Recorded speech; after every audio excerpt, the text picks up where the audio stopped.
Yvonne called each other ahead of time to decide what to wear. Yeah. Right. Wish I would have known. I would have worn my gray. I'm trying to keep up. And Yvonne called each other ahead of time to decide what to wear. Just repeat. Little feedback loop. We are live. Wish I would have known. I would have worn my gray. I'm trying to keep We're up. live. Yvonne called each other ahead of time. You're probably now on YouTube, so you probably get that feedback. Okay, so does that mean David? Where is that coming from? From David's I computer? just stopped it. I just stopped it. Stop the feedback. Okay. Yeah. Well, we're dressed alike, but Miss Hammond is a star, so. And she's also the expert on how to do this. So it always does that. It gives feedback every time it's. Oh, I think we're just working out whose mics are live, because every time you get a live feed, sometimes the computer, depending on where you are, is also picking up that audio. So you hear it as kind of a double audio. But you got a tech person there. He sounds like he knows what he's doing. Absolutely. In the hands of the master. Always the affirming voice as your book discusses.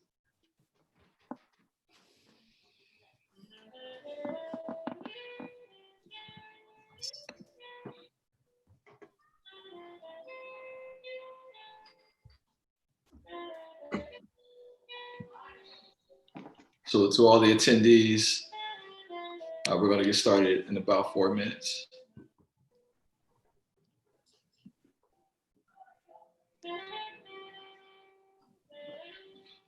So, and Trevor, I mentioned before that I'm going to do a quick intro and I'm going to have everybody introduce themselves.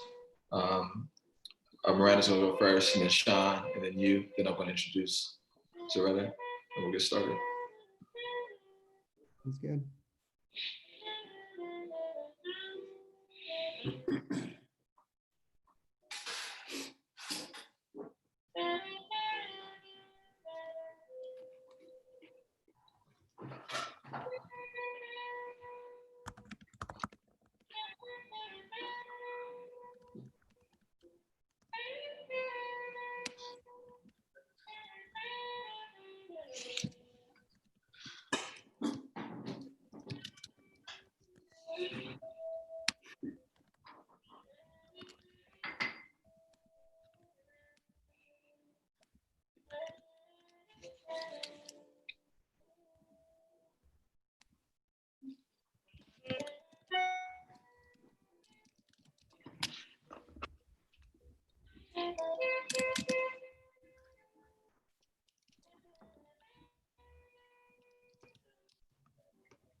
And David, are you also recording?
So I'd like to thank everybody again for waiting. We're going to get started in just 1 minute.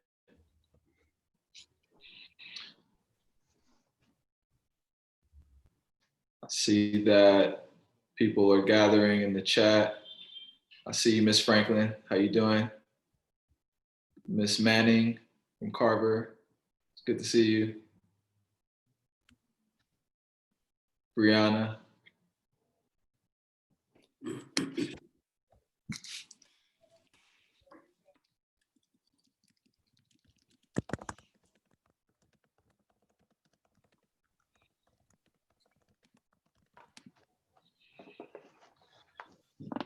So peace, and welcome. We're glad you're here. Thank you all for joining us. This is our virtual town hall with educator and author, Ms. Zaretta Hammond. We're super excited to have this conversation and be in community with you. My name is Stevan Cook. I am the proud commissioner on the San Francisco Board of Education. We're both, Zaretta and I, are graduates at SF Public Schools. I run a strategic advising and consulting practice that supports nonprofit leaders at tech companies and companies around diversity hiring. I also have a podcast called Cook on Monday Morning, where you can listen to at your leisure, and you can watch it now on YouTube. A quick hello to everybody who's joining us on YouTube. Feel free to share this link on your social media accounts or anyone you think might be interested. Also, after this conversation is over, it's going to be available on YouTube for you to watch whenever you get some time. Be sure to subscribe to get a notification for when it becomes live. So I have some super duper dope co-hosts with me. I'm going to allow them to introduce themselves. I'm going to start with Miranda. Hi, everybody. My name is Miranda Martin. I am the Director of Policy at an organization called Parents for Public Schools of San Francisco. We've been around for 20 years, and our mission is really to support strong public schools and strong and connected public school families. And actually, we're really excited to get to be invited to be here tonight. This was going to be our big annual general meeting that we have every year, and the topic was going to be supporting social emotional learning for our students. And so it's really great that we still get to do something tonight. And we're also using this to kick off in the month of May. We're planning to have webinars on Wednesday nights or Wednesday afternoons at this time around the topic of social emotional learning. So look for some of those to be published on our social media and on our website. Hi, everyone. I'm Shawn Mansager. I'm a SPED supervisor for San Francisco Unified School District. Been an educator for the last 16 years. Started out at Flynn as a teacher, coach and AP, and then I was a principal at John Muir for a few years. Had the honor working with Zaretta there, and in my current position as SPED supervisor. I wanted to just connect. I put in the chat box a couple of the links in case there's some families on here. One specifically is our family resource link for SFUSD. Has a lot of fantastic topics to help support you through these tough times we're going through. And also a new link that we currently have for families with students with disabilities. There's a lot of different community organizations that you can connect with if you need support. Very honored to be here. What's up, y'all? Good afternoon. I'm Trevor Gardner, longtime Bay Area educator. I'm currently at an amazing small school called Arise High School in the Fruitvale in Oakland. I'm the director of teaching and learning. Before that, I taught all things history and English for about 17 years. I started my teaching career at an amazing high school called Thurgood Marshall Academic High School, which is where I met Stevan when he was sitting in the back row of my 10th grade world history class. And we have been in conversation about all things education since then. So really excited to be here. Also worked quite a bit with Zaretta, and she did a lot of amazing work at Arise with us to build out our literacy program. And so it is wonderful to be here. Thank you. And David is going to be managing the chat, and he's also going to be looking at the chat for YouTube. So if anyone has questions, David's going to be sending them to me throughout the course of the discussion. This is Trevor's book. It's called Discipline Over Punishment. Okay. It's a great book on restorative practices. David just put the link in the chat box if you want to check that out on Amazon. Also, so for our guest of the hour, I'm super excited to jump into these discussions with Ms. Zaretta Hammond. For all of us, I mean, we all have seen her book. I should do like story time. David just made her book available. Oh, look, we all got a copy next to us. Go get that copy. Absolutely. David just made her book available in the chat for those of you who haven't gotten it. If you have, feel free to get another copy to send to a friend. So we have this conversation called Taking the Distance Out of the Learning, and we all joined to really hear from her. So thank you, Ms. Hammond. It's good to have you. It's nice to be here and to be in conversation with those of you that are out there kind of holding it down, and just being able to talk about what does it mean to actually continue to support authentic learning. And it doesn't have to be distance. So I totally agree with you. Take the distance out of it. What does it mean to be learning no matter where you are? And how do we empower our kids to do that? And our parents to be able to continue to be the first teacher of their children. Mm-hmm.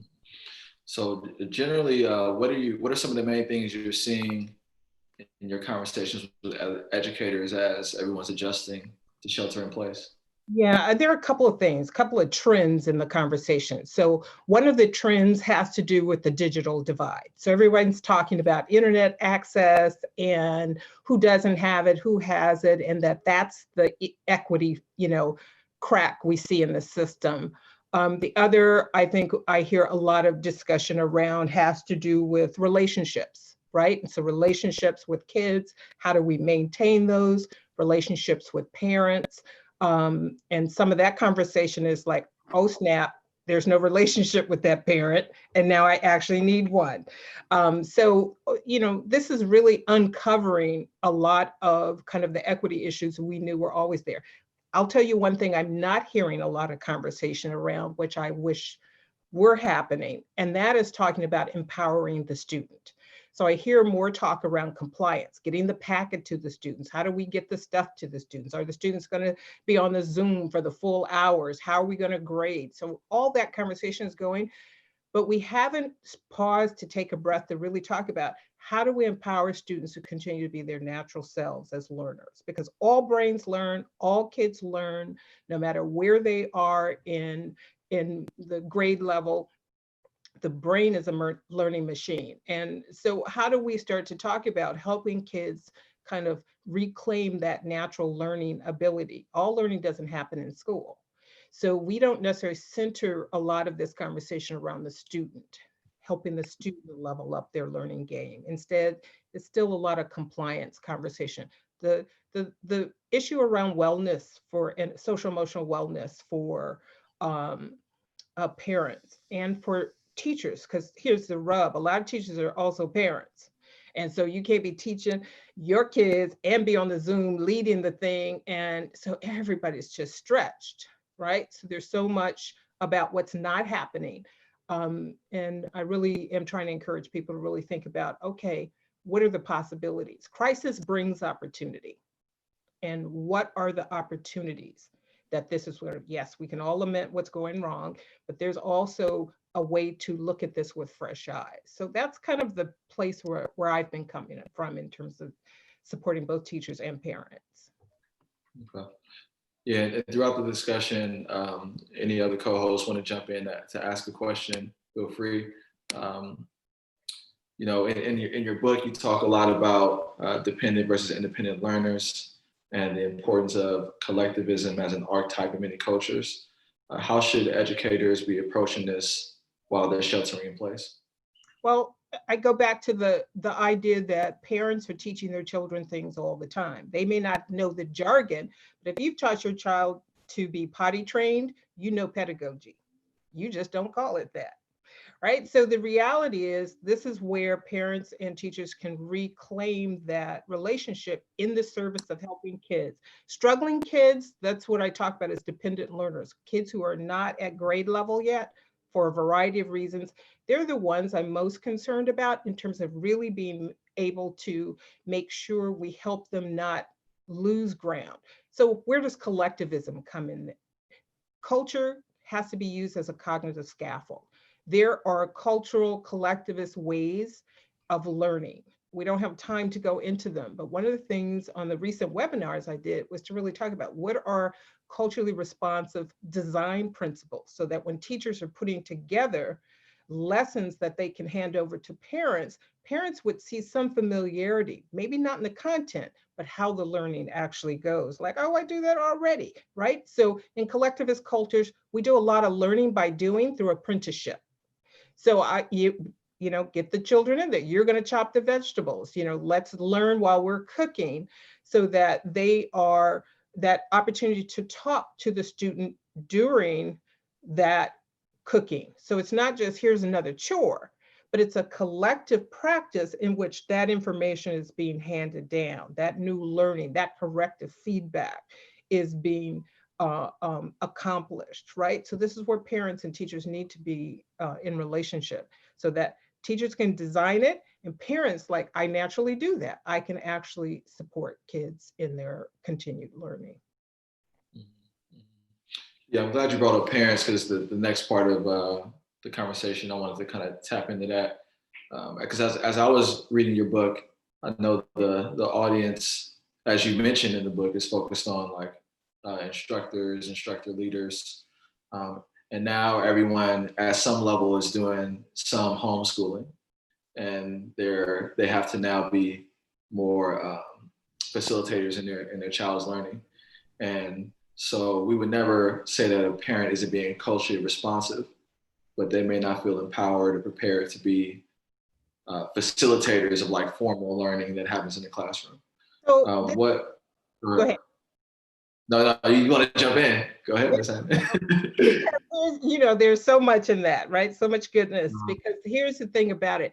We have a tendency to want to slap the label of culturally responsive on every damn thing these days, right? So everything's culturally responsive. So we're not asking parents to be culturally responsive. Their way of interacting with their child is responsive to that child. So we don't have to send that note home. That is overkill, right? That's a misunderstanding of what this is. So the idea is, parents, how are you naturally teaching? How did your grandparents teach you that information? Go back to what you know. This is going to empower the parents as first teachers. So a lot of what I talk about in the book, right? What we need to understand about trust generators, what we need to understand about feedback loops to help people get better, help your child get better. These are all adaptable to parents as first teachers at home. And I've done workshops for a long time in literacy with parents, right? Here's how you teach your child to read, because the reality, when we look at inequity by design for parents of color, for children of color, for communities of color, schools weren't always doing the job. So you need to do this at home. So my thing was always in the community, let's teach you how to teach your child to read. And we don't have to use school techniques. We're going to go old school, right? We're going to go homegrown. Slaves taught each other to read with sticks and dirt. I think we could pull that off in the community. I think parents can hold that down. So what I do is bring in some things that they would recognize. So that's the connection. The brain science is the brain science, whether you're a parent, whether you're a teacher. We need to let go of the idea that only learning happens in school. Learning should be set up so it happens across, so that the child bumps into learning no matter where they go. I call this the hide the vegetables. It looks like fun. Oh, we're playing a game. No, you're learning, right? I raised 2 kids. They didn't want to eat the vegetables. I made the chicken and rice, grated up a zucchini, took all the green off, put that zucchini in that chicken and rice, and they're just chowing down. Mom, can I have more? Oh, yes, you can have much more, honey. I'm happy, you're happy. Hide the vegetables. Parents do this all the time, but we have gotten to the point, particularly when there are large numbers of Black and brown children, that looks like compliance. So dependent learners actually get a lower level of rigor. They get more worksheets. And this is not just me saying this, the research is really, really clear that what we need to do is water up the rigor for those kids. and not over scaffold, not spoon feed, not call everything trauma in the sense that, I'm not saying trauma is not real, but we start to diminish and make excuses when we overuse trauma as a excuse for lowering the bar for learning. The brain actually thrives on challenge. It just doesn't need to be stretched too much. It needs to have something where it can actually see its own progress. So yeah, hide those vegetables. Mm-hmm. Yeah, it sounds delicious for one, but I know it sounds like Trevor wanted to jump in. Do you want to say something, Trevor? Yeah, I was just, I'm one of those educators who's also a parent, and I have a 7th grader. So from a school leader and a parent perspective, I'm like seeing both worlds. So I'm wondering what, just to push into that a little bit more, right? So you have educators and teachers who have this set of standards and things that that they're hoping students will learn, and then you have the sort of standards in the home, right? What would you say, like, what's the conversation that you would advocate between, or what would you say to teachers and what would you say to parents about how to bridge that gap? So here's what I am telling parents and teachers right now who are asking me these questions. I'm suggesting to them that this is a time for consolidation, right? That we should not be trying to teach new content. We should actually be helping kids go deeper and expand on what they already know. And this is called deepening background knowledge. And background knowledge is a key equity issue, because the more shallow your background knowledge, the less your comprehension is. So all these other standards we want kids to meet, we can actually help them by doing this kind of at-home consolidation. For example, have them read nonfiction books, have them learn about real stuff. Everything doesn't have to be a story. But what we see is story time this. I'm not against fiction, but what I'm saying, at a certain point, you need to learn about some stuff. So as parents, we can do that. That can be a shared standard. So we don't need to let go of that. We need to also be able to help kids build their word wealth. That's a shared standard. Mm-hmm. So I'm not trying to teach a whole new unit. I'm trying to help you consolidate what you've learned, go deeper, and connect it to your funds of knowledge, meaning the assets, the cultural knowledge, the ways of being that you have at home that now need to be braided together. This is a unique opportunity to do that. It also will uncover where teachers actually don't know what those funds of knowledge are. They haven't been paying attention. They haven't learned how to lift them up. Right? People love to use the words, oh, those kids, you know, we need to have kids come and learn their assets. Well, a lot of teachers don't make the time to figure out what the assets are. And unfortunately, distance learning is not the time for us to start trying to be culturally responsive. All we can do is kind of continue to support parents to actually say, here are the things we'd like to help your child do. Deepen knowledge, build word wealth, right? Really start to understand kind of how things work around chemistry, or how things work. Not that they need to teach kids chemistry, but what's the chemistry in the kitchen? What's the natural way that we use this stuff in real life? That's the opportunity. So I think you're right. I don't think we need to have a discussion with parents around standards. And I don't think we need to pit it against each other. Home standards are going to be so different that every parent wants their kid to know stuff, right? And there are fun ways to do that. Every child needs word wealth, and learning new words doesn't have to look like a worksheet. It could actually look like, let's go on a scavenger hunt for that word. Let's actually talk about. So one of the things that I suggest parents do, and teachers can set it up, is, okay, let's trace the word, the history and the evolution of slang. So parents and kids can get together. Oh, your grandma, she used to call that groovy, right? And then we called it sweet. And now y'all call it tight. Oh, wow, why that evolution? Now we can go on the hunt for how words work. You can do a week's worth of learning, and it's going to ignite intellectual curiosity. It's going to leverage intergenerational assets and knowledge. Right now we're families. We're leveraging what we know. We need to stop with the narrative that families have nothing. They have no internet. They have no this, they have no that. That's what I'm hearing. When they have assets galore, and we need to leverage those. Thank you. And so just on you started to talk a little bit about the resources for families. Is there sort of a go-to website or text, like if a parent is sort of, I know you're saying they already have it with them, but if they're thinking about creative ways, something that's kind of easy to check out? I don't think there is that I've seen that I would say, oh yeah, go to that. Here's what I'm going to say. I'm going to say it's really low tech.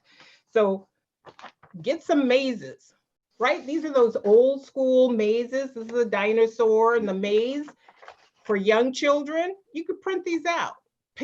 Teachers can send them home. Why this? Because it is training the brain and setting it up to start to read. We continue to think reading happens when you're looking at a book. Reading a book is the practice of tying all those things together. So if for young children, the best things we can do is get lots of puzzles and lots of mazes. Hand, eye, mouth. I don't need a website for that. Parents, Google that, print that out. You can't print it out, tell your teacher to send it, right? And then they just need to replenish this. We keep making this difficult. I saw in the first few weeks, all this resource flying around. I'm like, everybody's overwhelmed now. Now nobody knows, there's no equity eye, right? So now how's a parent actually to ascertain whether that's a good resource or not? I'm gonna pause there. Miranda, I saw that. Yeah, I was just wondering, I know that you've talked about how gamification can really help with learning. And I was wondering if you have favorite games that are out there that families can play that help with academic skills or social emotional learning, or, you know, at various different levels, if you have favorites that you could recommend. Listen, I come ready, because Taboo, right? That is my all-time favorite game. But my thing is, easy games like this. There's another one out called Bongle, right? These are easy. Ellen DeGeneres' Heads Up, right? Kids are already playing this. It's a little hide the vegetables, right? So what I would say is, this is not a big thing, because it sounds like, oh, now I got to go gamify something. Like, you just need to take the things kids are already doing, think about them a little bit. This is where it's nice to be in partnership with teachers. And then actually say, oh, okay, if we can get kids to play this for 15 minutes, 3 days a week, what skills are these going to be? What standards will this hit? Is this going to build word wealth? How will this, what literacy practices are we going through at this grade level or in this time in our class? Oh, okay, what games might match that, so that the parent isn't trying to cook those up, right? But they can help their child and by playing these games. So gamification, not in just let's play any old game, but knowing that you're playing the game with a purpose. You see the outcome. And now it's in front of the child. And what's going to happen to the brain is it will want to keep playing it. That's how we get better at anything. We see our progress, we get a little dopamine hit, we get excited, and we want to do it again, right? So you've got to find a way to kind of keep kids going. Because if it feels like school, kids are going to say, I'm out. Mm-hmm. Yeah. Shawn, go ahead. So Zaretta, I'm just looking at the list here of people that are on. I see principals, I see educators, and I'm assuming there's parents on here.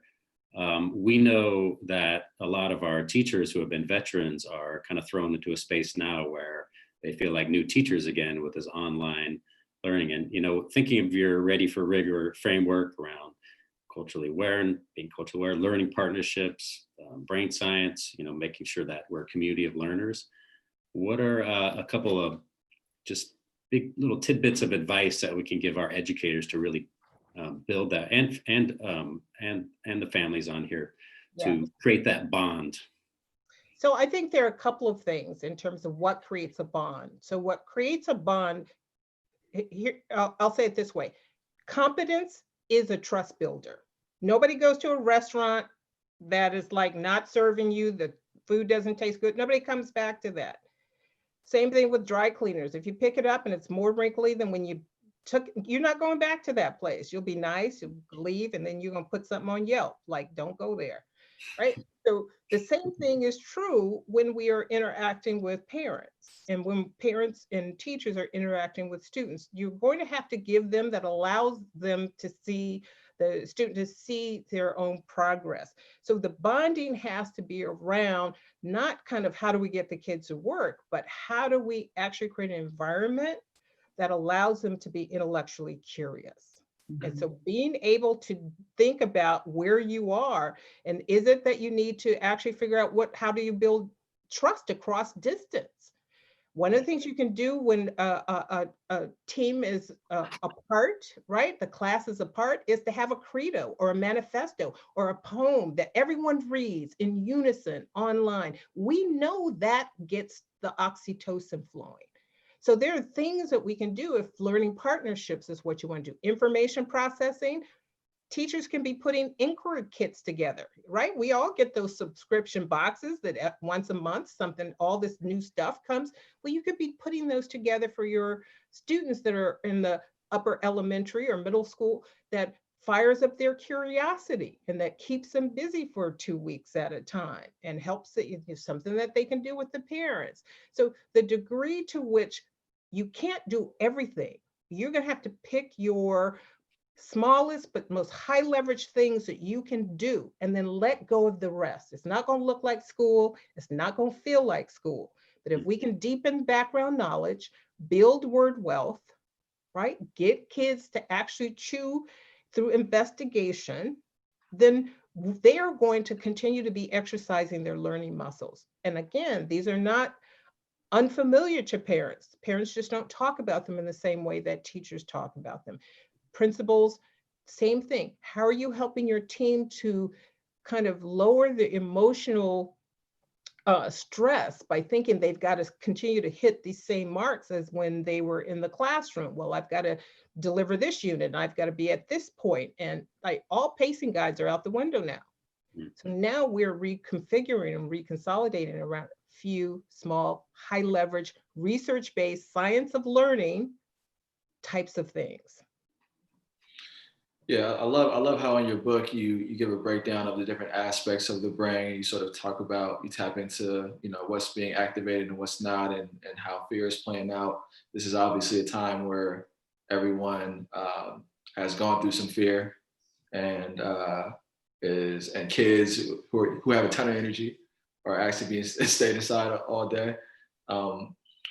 What sort of general things do you think is happening with people and the process of learning now that everyone's routine has sort of been dramatically interrupted?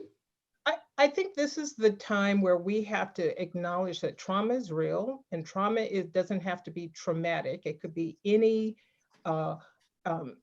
unusual event that happens, and your brain is going to start to secrete more stress hormones. So here's the thing we know. What brings those down are self-care, when you can, but community when you can, being able to have oxytocin, meaning if you can move, or if you can, have somebody rub your neck or, massage your feet. If you're sheltered in place with, a significant other, or maybe this is what you want to give, children want to give their parents for Mother's Day, but the reality is we do know some things about how the brain works. And I really try to talk about the three things: what gets the cortisol up, what gets the connecting bonding chemical up, because it counterbalances cortisol. So number one, we just acknowledge that we are not going to be firing on 100%, and we should be okay with 60%.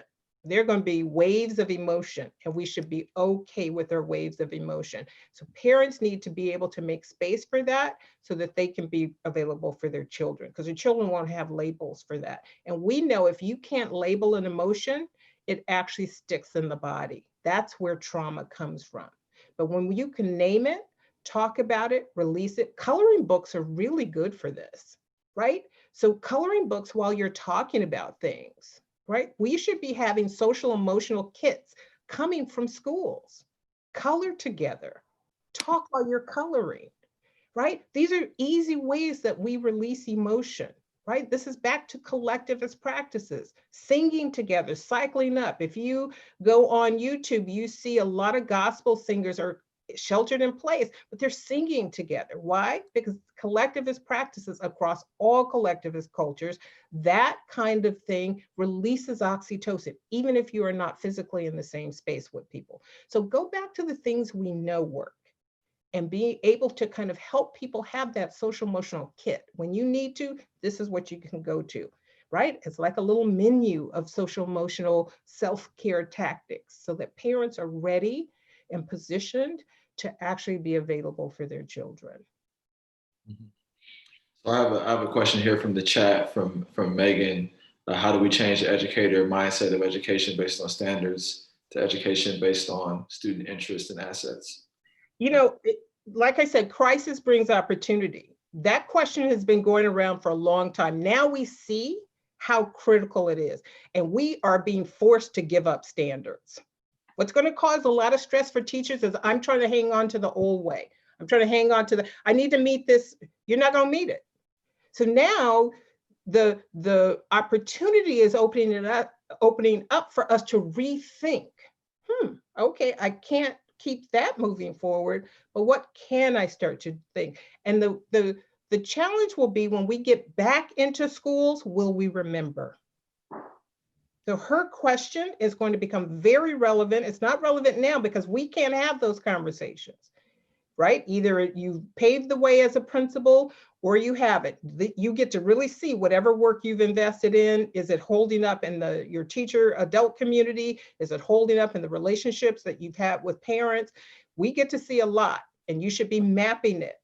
Don't beat yourself up if it's not where you want it to be, but definitely map it so that when you go back into your faculty meetings, when you go back into your parent-teacher association meetings, when the community meetings are getting together, you start to say, here are the cracks we saw. This is what we collectively need to repair, right? You're not going to change it right now. So I appreciate the question, but that's a question looking forward, and it's definitely one we all want to hold on to. Yeah, we're going to open it up for everyone to sort of raise their hand and ask questions at the end. I see that we have a group of people watching on YouTube. If you have questions from YouTube, feel free to put them in the chat. David's going to send them to me. We have a full room here of attendees. Keep your questions coming. At the school board, we had this discussion about grades. And it caused quite the debate. You know, you're talking about crisis brings opportunity. I do have a question about what do we let go of post-COVID, what should we be thinking about letting go of, but do you want to comment on the great discussion before we? Yeah, listen, that's one of the things we need to let go of. We just start there. Listen, here is the reality. A lot of this conversation is not new. It's just now being brought to the forefront with a new energy and a new relief. Those were always issues coming out of No Child Left Behind. And, you know, rest in peace, No Child Left Behind, but it did leave the legacy that we disaggregate our data. I grew up in a time, I was an educator at a time where we did not disaggregate data. We could say, oh, we're a high achieving school, but Black and brown kids, English learners, special education kids were not thriving. So that's the legacy we have from No Child Left Behind, that we need to continue to disaggregate our data as to who's achieving and who's not. So we can't hide that, you know, sweep it under the rug. But the whole testing thing, that was a little bit of a maybe wrong turn in terms of how we now are kind of gone overboard on it. So I think we can reimagine, and that's what I'm suggesting. I'm suggesting a reimagining. We need to know how students are progressing, but more importantly, students need to know how they're progressing. Only the learner learns. If you cannot engage a student to actually change his or her learning moves, no progress will happen. You can't pour info in the kid's head. You can't by yourself level up their skill set. No athletic coach does that. The athletic coach can only be a motivator and a guide for the athlete to actually start to do a new thing. Listen, the GOAT, Serena Williams, has a coach. Why? There are things she cannot see, and she needs that formative feedback so that she can course correct. Our students need to learn the skills of formative assessment so they can continue to progress. They do it in their daily life, but they just don't have the language of translation. So one of the things we're going to have to rethink, and again, the universe is giving us that opportunity to rethink it, right? The breakdown before the breakthrough. So that's one of the things. The other thing I think that's going to really be at the forefront is compliant behavior. Too many principals, when they're doing their walkthroughs, what is valued, or at least teachers think this is what they value, is a compliant classroom. Classroom management, the kids are on task, it's quiet in here. Oh, this is a good class. Those two are equated. When we know intellectual curiosity is messy, sometimes it can be a little loud, there's a low hum, but it's an organized messiness, that has to be set up, right? What gets measured is what gets done. If the leader of the school hasn't set up that every teacher should be innovating, trying new things, not at the detriment of student, but so that you see progress. So you're taking that back to your collaborative inquiry group and you're actually saying, I tried these things. I call it the first pancake, right? Nobody gets upset when we're making pancakes and the first one comes off burnt on one side, crunchy and goo on the other. No, nobody says shut down the kitchen, no pancake today. No, no one says that. Instead, what they say is, okay, cook, make your adjustments. I'll wait over here. And maybe the dog, the baby, the garbage, somebody's going to get that first pancake. But then we will go on. This is what design thinking calls prototyping and iterating. Where are we prototyping and iterating? We don't, particularly when it comes to Black and brown underachieving kids, right? Underperforming because that's what we've set up, this cycle of underperformance, not because they're not capable. So where are we leveling that up? So that has to change dramatically, cognitively independent versus compliant. Yeah, my pancakes are often crunchy. I love food now. I'm gonna leave that alone. No, pancakes. And the fifth one. I have a question about from Precious about new teachers.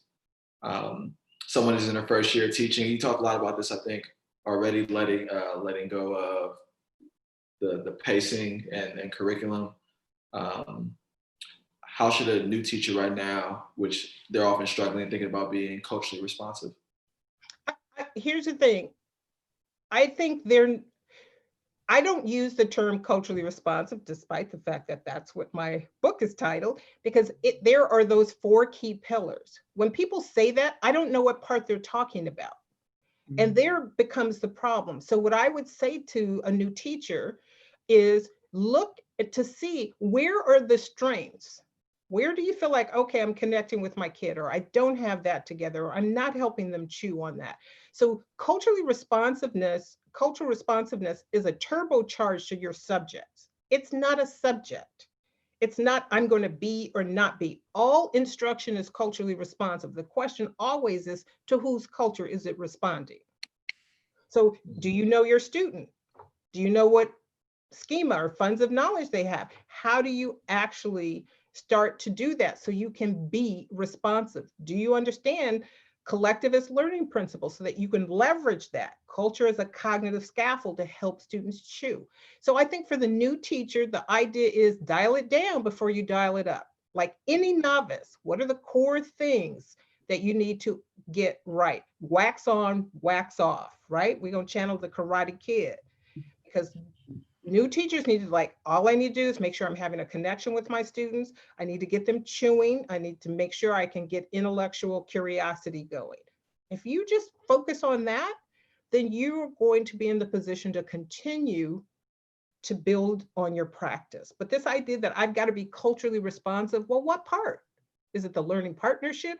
We can't use it as this all umbrella ubiquitous term. What part? Right? It's just like my car's not working. And you take it to a mechanic because what part is not working?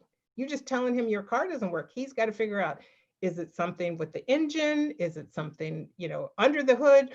Where is it?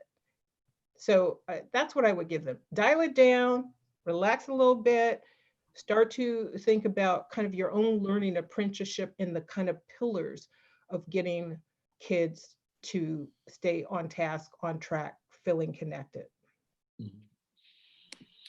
And in terms of a timeline for how this works, this takes time. This is not easy work. We're likely going to be sheltering in place. It's been just extended until the end of May. If I have that wrong, somebody correct me. But typically, when you just stay on the topic of new teachers, because you talked about what culture are you responding to in your work, how it's going to vary. How long does it take a new teacher to really, or anybody who's not familiar with this, to sort of get it and get acclimated and you mean to the practice of cultural responsive instruction or culture? Is that what you're referring to? That is what I'm referring to. And I know that Shawn, he was helping lead a school around your practice. So you might have some insight on how this worked for him and how it worked for the teachers that he worked with. But what have you seen in terms of the back and forth? Yeah. So here's what I would say. It is not, what I would recommend is people really decide to put in the time and the work. It's not a set of strategies. I see a lot of people like, I want a toolkit, or let's put a database of things together, or it's a lesson that talks about social justice topics. But we continue to forget the student as the primary unit of change. How do you get the student to build cognitive routines so they can hold the cognitive load? When you walk into the classroom, who's holding the cognitive load? What I think John Muir did right as they started the work, and it was long. It was, 18 months, 24 months. This was not, oh, we got a few techniques. We read a couple of chapters of Zaretta's book, and now everybody's doing that thing. That's not how it works, because that's what we see, right? Everybody, it's short of a Vulcan mind meld. Oh, we read chapter 5 and now we're trying to be culturally responsive. But that's not how it works. It really is a type of inquiry. And I always suggest you have to have either collaborative inquiry, lesson study, action research. So I worked with some schools in New York. They were doing action research. John Muir, they were doing lesson study. Others have done more collaborative inquiry. But if you don't have that dojo for teachers to come back and say, how am I getting the student to do a new thing? This is not my strategies. The student is the unit of change. So how are you being a personal trainer of their students' cognitive development? Now, that's different than I'm going to cover this content. And unfortunately, a lot of public schools have set it up where we are focused on the covering of content and then testing. We are not focused on the student actually being a more powerful learner. This is what the science of learning is really helping us understand. Here are the things. I call it chewing in my book. In chapter 8, I talk about how are we improving information processing. Why is that critical? Because inequity by design was not just built on white supremacy, but it was built on the notion of undereducating Black, Brown, English learners. Consistently from the beginning, our public schools were apartheid schools. That's not me making it up. That's not me hating on nobody. That's what history tells us. So this is why we have to see those things are hardwired, and it's not just implicit bias that we need to address. We need to address how do we rectify that by helping students improve their capacity to carry that cognitive load, not by suggesting they're the problem, go get a growth mindset, you need more grit. Those children come with double grit. And if they're English learners, they're coming not only with some grit, but with a superpower. If you know another language, neuroscience is really clear.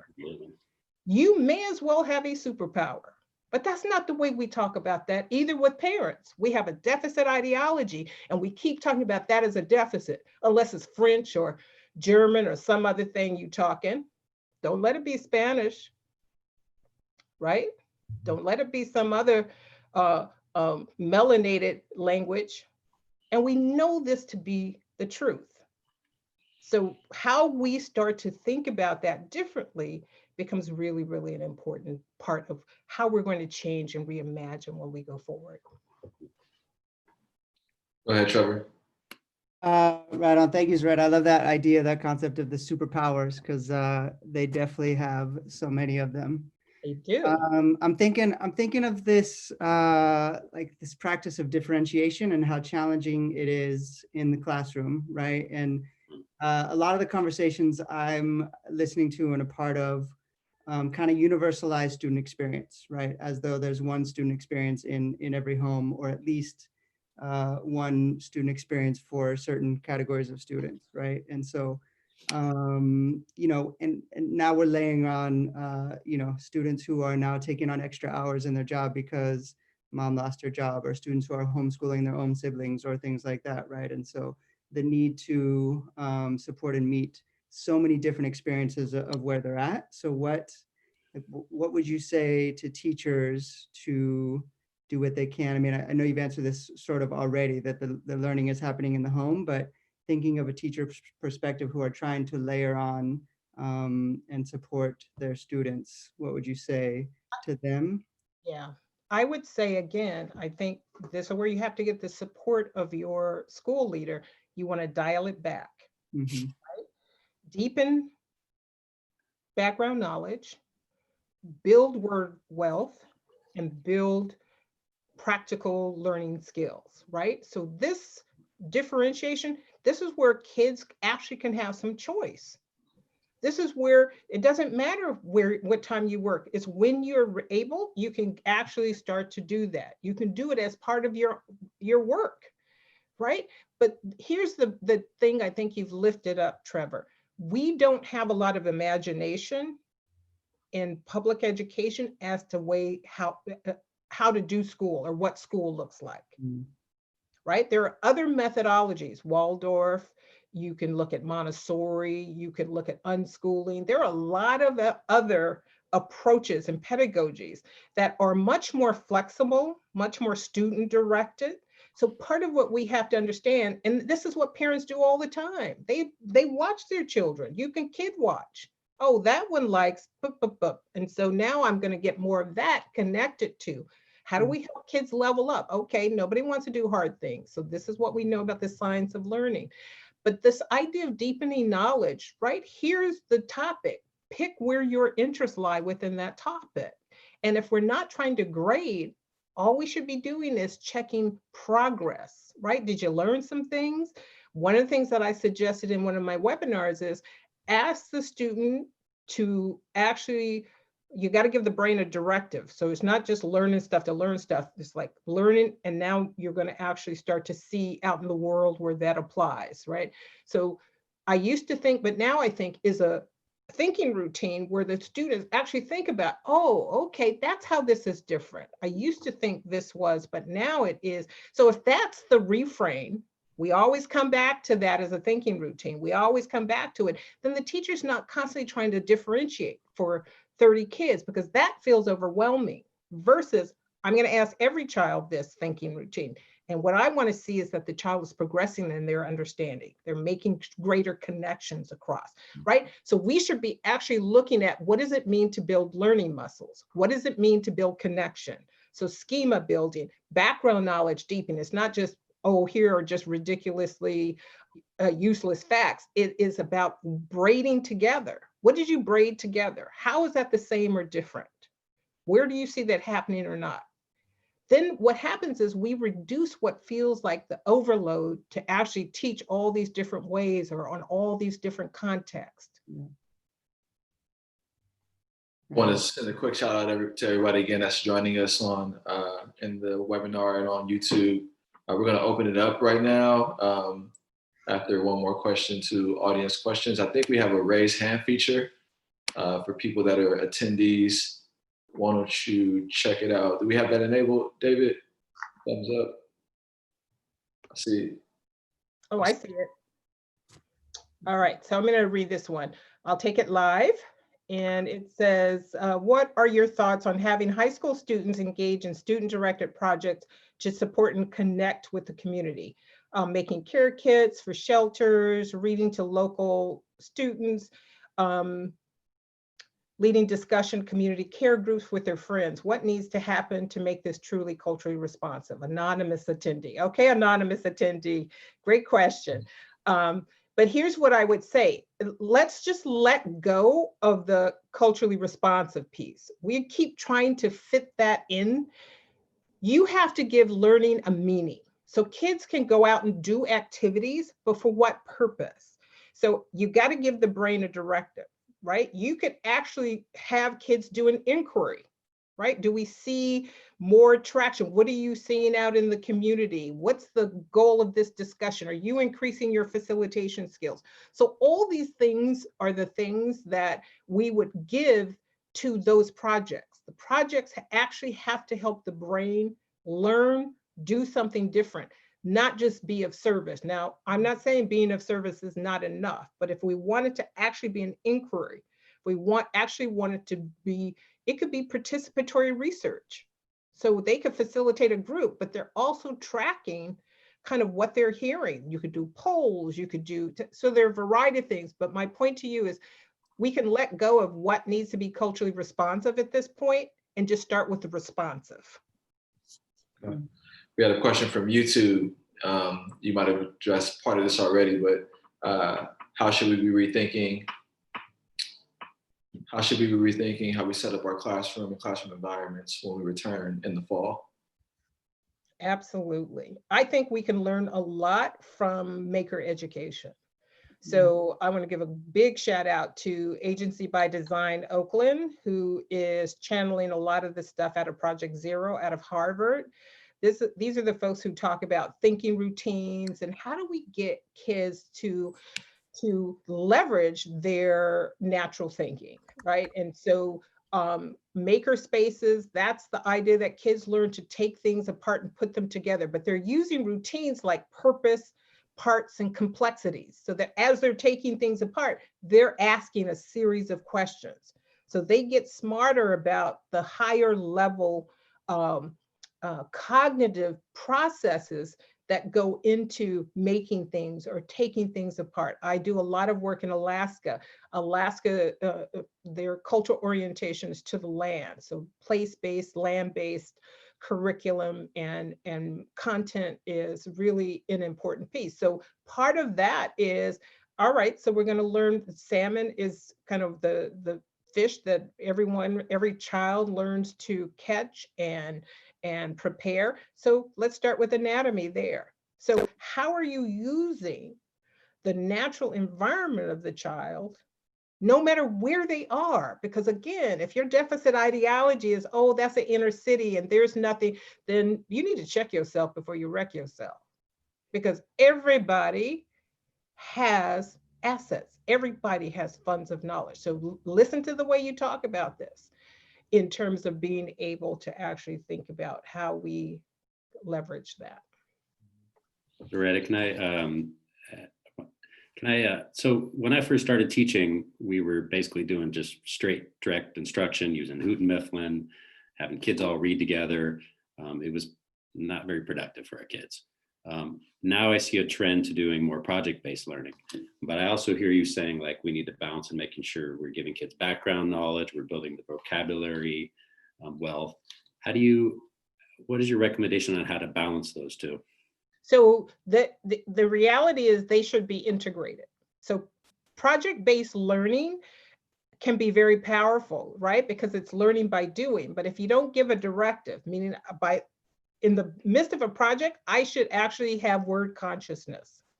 I should actually be using that to actually talk about it. So there's a thing called disciplinary literacy, right? There's morphology that should, so it should be, as you're going into a new project, you're always looking at language tells us about how to organize this. What's the way people have talked about this in the past? That could be history, building background knowledge. So as long as teachers see this as I'm always helping students acquire, we don't give kids background knowledge, we help them acquire it.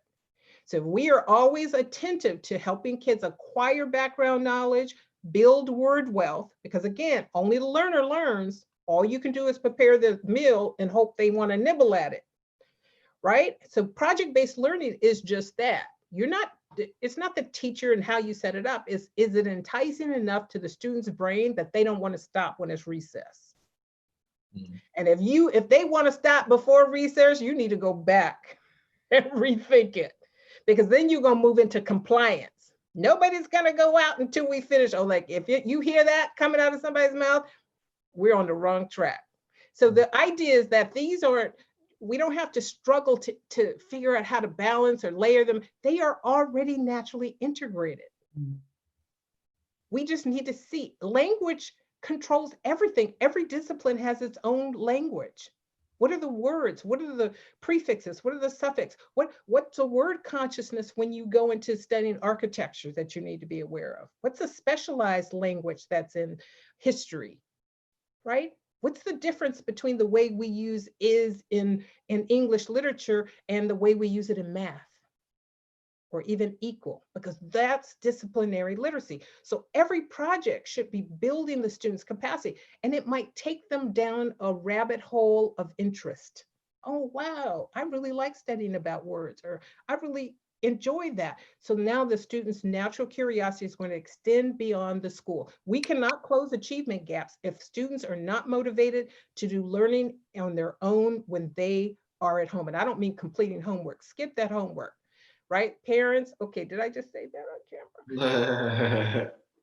All right, but you know what I'm saying. The fact is, it's not about the homework. It's about the learning, and learning does not always exist in the homework. So parents, you might have to set that homework aside and do some real learning with your children. We have 2 questions, and we're in our final 4 minutes. So I'm gonna read them and then see how far we can get. Thank you all again for joining us. So what reasonable expectations should parents have toward teachers during this time? It seems as if I've been told by the school system that I shouldn't expect anything substantive from my students' school.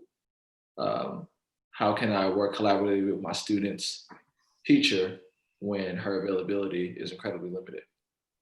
This is a really good point. And I want to reiterate the fact that we can lift things up to make sure that this gets addressed as we go forward. There are parent communities, somebody earlier put in the chat, and we need to reconnect folks with parent advocacy groups, because it's not okay not to have access when your child is being held accountable for something. So being able to do that in a learning partnership, Karen Mapp out of Harvard talks about this idea of parents and teachers in a partnership.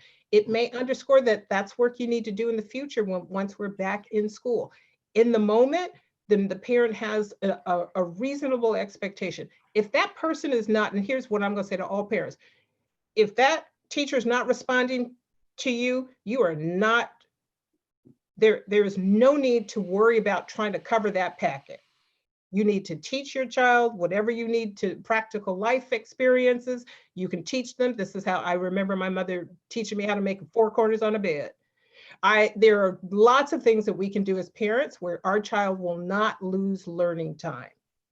But you should not get frustrated.